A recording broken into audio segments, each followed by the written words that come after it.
नमस्कार, हिमाचल समाचार में आपका स्वागत है। आज के मुख्य समाचार। सुखाश्रय विधेयक 2023 से होगा अनाथ निराश्रितों का भविष्य सुरक्षित व उज्जवल। दिव्यांगता के बावजूद रमन कुमार प्राकृतिक विधि से तैयार फसलों से अर्जित कर रहे सालाना 4 लाख रुपए। रासायनिक खेती छोड़कर प्राकृतिक खेती को अपना रहे जिला ऊना के किसान। और अब समाचार विस्तार से। मुख्यमंत्री ठाकुर सुखविंदर सिंह सुक्खू ने आज शिमला में कहा कि सुख आश्रय बच्चों की देखभाल, संरक्षण और आत्मनिर्भरता विधेयक 2023 को पारित करके सरकार ने कानूनी रूप से अनाथ बच्चों का भविष्य सुनिश्चित किया है। इस विधेयक से अनाथ और निराश्रित बच्चों को जहां बेहतर सुविधाएं मिल पाएंगी, वहीं उन्हें अपने भविष्य की नींव को मजबूत करने में सहायता मिलेगी।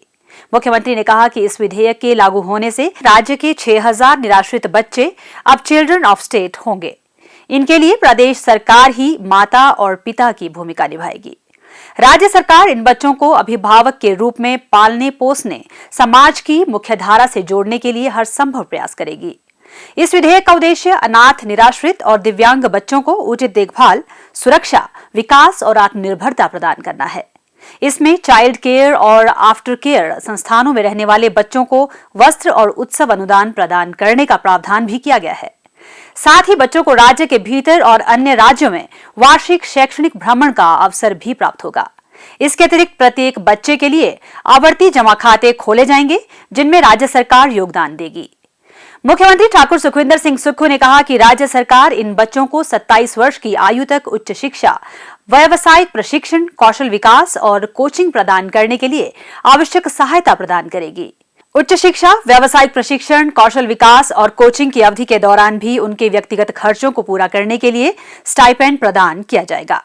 उन्होंने कहा कि इस बिल में जो बच्चे 18 वर्ष की आयु के बाद अपना स्टार्टअप स्थापित करना चाहते हैं, उनको प्रदेश सरकार वित्तीय सहायता प्रदान करने के अलावा भूमिहीन अनाथों और निराश्रितों को 3/20 भूमि आवंटन व आवास अनुदान का भी प्रावधान है। जिला ऊना के बदसाली गांव के श्री रमन कुमार ने दिव्यांग होने के बावजूद प्रगतिशील किसान बनकर मिसाल पेश की है। उन्होंने दिव्यांगता को अपनी कमजोरी नहीं बनने दिया और चुनौतियों को अपनाते हुए खेतीबाड़ी में नए आयाम स्थापित कर रहे हैं। श्री रमन कुमार का कहना है कि जब उन्होंने खेतीबाड़ी का कार्य शुरू किया तो वह रसायन युक्त खेती करते थे। इससे फसलों की पैदावार में कमी होने के साथ साथ खेतों की मिट्टी की उर्वरता पर भी असर पड़ता था। इन सभी पहलुओं को ध्यान में रखते हुए उन्होंने प्राकृतिक खेती की ओर रुख किया और कृषि विश्वविद्यालय पालमपुर में प्राकृतिक खेती का प्रशिक्षण लिया। प्रशिक्षण के उपरांत उन्होंने 25 बीघा जमीन पर प्राकृतिक खेती करना शुरू किया, जिससे खेतों की मिट्टी संजीव हो उठी। इससे फसल की पैदावार में बढ़ोतरी हुई और लागत में भी कमी आई है। 25 बीघा अपनी जमीन थी, जो उसमें प्राकृतिक खेती शुरू कर दी।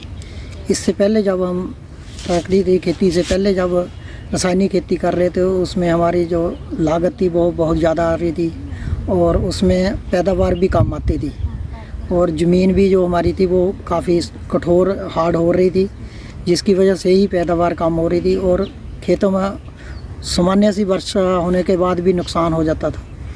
जबकि अब हम जब प्राकृतिक खेती कर रहे हैं तो इससे हमारे खेतों में एक जीवंतता आ गई है।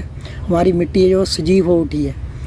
हमारे खेतों में अब भारी वर्षा भी होती है तो वो भी उसका पानी भी ये अपने आप ही ज़मीन सोख लेती है और इसमें जो पैदावार है वो भी रासायनिक खेती से ज़्यादा है और इसकी पैदावार है, उसकी जो गुणवत्ता है वो भी अधिक है और इसके ख़रीदार भी लगभग, मैं पिछले साल कम से कम 20 क्विंटल प्याज था वो मेरा खेत में ही बिक गया था और उसके बाद हमारी यहाँ लोकल गंडियाली होती है वो भी लगभग मेरी सारी की सारी यहीं पर ही बिक जाती है। फिर लहसुन होता है वो भी मेरा लगभग यहीं से ले जाते हैं लोग।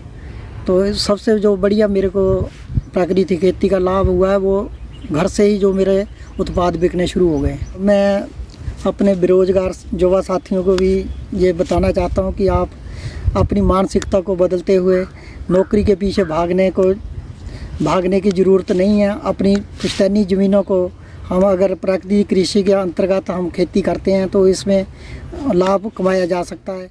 अब वर्तमान में श्री रमन कुमार प्याज, फूलगोभी, बंद गोभी, ब्रोकली, बैंगन, टमाटर, गेंदा, शिमला मिर्च व हरी मिर्च की पनीरी भी प्राकृतिक खेती की विधि से तैयार कर रहे हैं।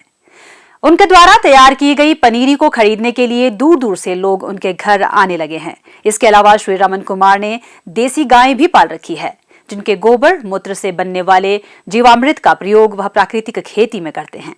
उन्होंने कहा कि देसी गाय खरीदने, संसाधन भंडार और गाय शेड लाइनिंग और घोल बनाने के लिए ड्रम भी कृषि विभाग द्वारा अनुदान पर उपलब्ध करवाए गए हैं।